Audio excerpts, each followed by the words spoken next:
Bonjour et bienvenue dans le monde de notre vie intérieure. Nous parlons aujourd'hui de la légère ivresse. Si une chose devait me manquer, ce ne serait pas le vin, mais l'ivresse. Comprends-moi, des ivrognes, vous ne connaissez que les malades, ceux qui vomissent et les brutes qui recherchent l'agressivité à tout prix. Mais il y a aussi les princes incognito qu'on devine sans parvenir à les identifier. Pour eux, la boisson introduit une dimension supplémentaire dans l'existence, une sorte d'embellie qui n'est sans doute qu'une illusion, mais une illusion dirigée. Antoine Blondin, un singe en hiver. L'ivresse désigne l'ensemble des perturbations engendrées dans notre corps et notre esprit par l'alcool ou d'autres substances.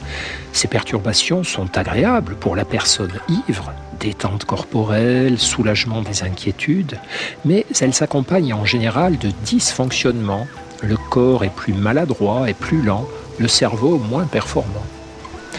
Quand l'ivresse va trop loin, jusqu'au moment où on se met à beugler de joie ou de tristesse, il est déjà trop tard pour l'introspection et la vie intérieure, et ce n'est plaisant ni pour soi ni pour les autres. Mais il peut être intéressant d'en rester au tout premier stade de l'ivresse, de s'en tenir au début, au tout début des effets de l'alcool, au commencement. Pour ma part, j'aime boire de l'alcool, mais attention, en pleine conscience et avec le cerveau aux aguets. J'aime en faire un moment de psychologie expérimentale durant lequel on peut observer une vie intérieure chimiquement modifiée. Pour conduire cette expérience, il existe des conditions spécifiques.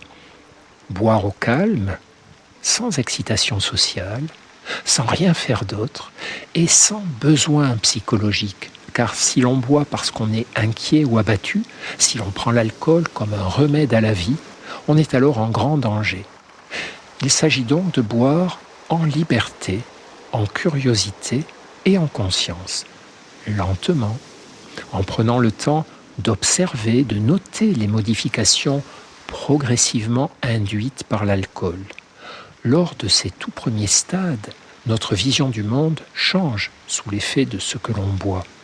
On éprouve des sentiments d'apaisement, de légère euphorie, de recul, de relativisation de nos soucis, de réceptivité, d'amitié avec le monde et de fraternité avec les autres humains.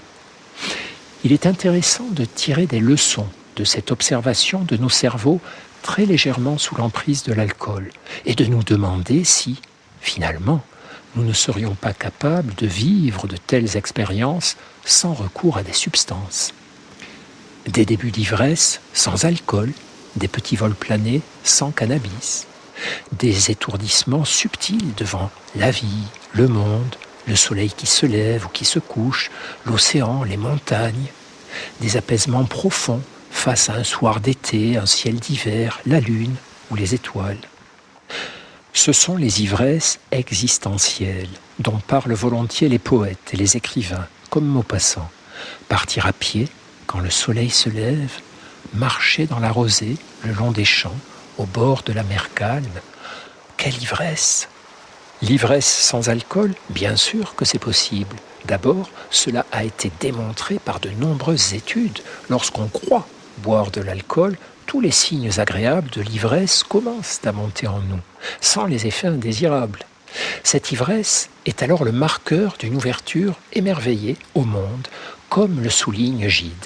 Je compris vite que l'ivresse sans vin n'est autre que l'état lyrique. Allez, ce sera notre exercice du jour. Observez attentivement les prémices de ces états d'ivresse lyrique, prenant naissance dans notre esprit face à la beauté du monde. Et si vous avez du mal au début, aidez-vous d'un petit verre de vin, un seul, ou deux, à la rigueur. À demain, et ne perdez jamais le lien avec vous-même.